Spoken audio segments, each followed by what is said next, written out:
बिस्मिल्लाहिर्रहमानिर्रहीम। अस्सलामु अलैकुम वरहमतुल्लाहि वबरकातुहू। माह रमदान मुबारक में और उसके पहले अशरे में और सुबह के वक्त और इतवार के दिन शर्फ़ कमर आ रहा है, इससे ज़रूर फ़ायदा उठाएं। सुबह के वक्त हर बंदा फ़जर की नमाज़ पढ़ता है, तो फ़जर की नमाज़ पढ़ने के फ़ौरन बाद ही इसका आगाज़ है और सिर्फ़ 1.5 घंटा इसका टाइम है। और उसके साथ ही किसी ने काम पे जाना होता है, नौकरी पे जाना होता है, ड्यूटी पे जाना होता है, इतवार है तो हर बंदे को छुट्टी होती है।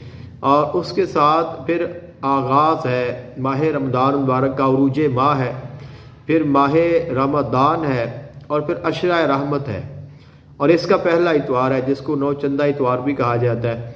तो ये तमाम तर जो चीज़ें हैं ये आपस में मिली हुई हैं। तो अगर आप इस शर्फ़ कमर में कोई भी अमल करते हैं, कोई भी वजीफ़ा करते हैं, कोई भी काम करते हैं, उसकी जो बरकत है, उसकी जो तासीर है वो कई गुना ज़्यादा हो जाएगी। माह रमदान मुबारक में वैसे भी आम दिनों की निस्बत से एक नेकी का अजर 70 गुना तक ज़्यादा हो जाता है।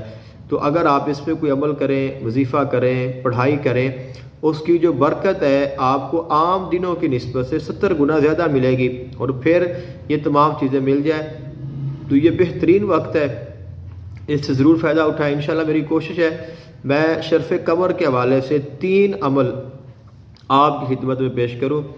एक जो अमल है वो तरक्की के लिए है, एक उसूल दौलत और गिना के लिए है और तीसरा जो अमल है वो कामयाबी के लिए। तो तीनों ही बहुत ही नायाब अमल हैं, आप इनको ज़रूर सुने और उनको देखें। इंशाल्लाह बहुत जल्द वो भी आपके पास पहुंच जाएगा।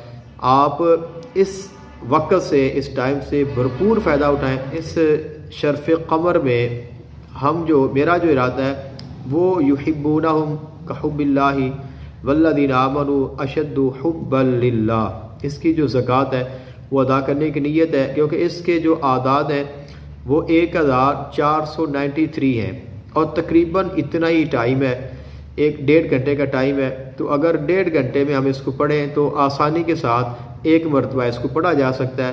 तो इंशाल्लाह इसकी जो तासीर है माह रमज़ान मुबारक की हमें मिल गई और इसकी बरक़ात मिल गई, अल्लाह ताला ने मेहरबानी कर दी, कबूल हो गई, तो इसकी बहुत बरकत होगी। मुझे अपनी दुआ में याद रखिएगा। जज़ाकल्लाहु खैरन। अस्सलामु अलैकुम वरहमतुल्लाहि वबरकातुहू।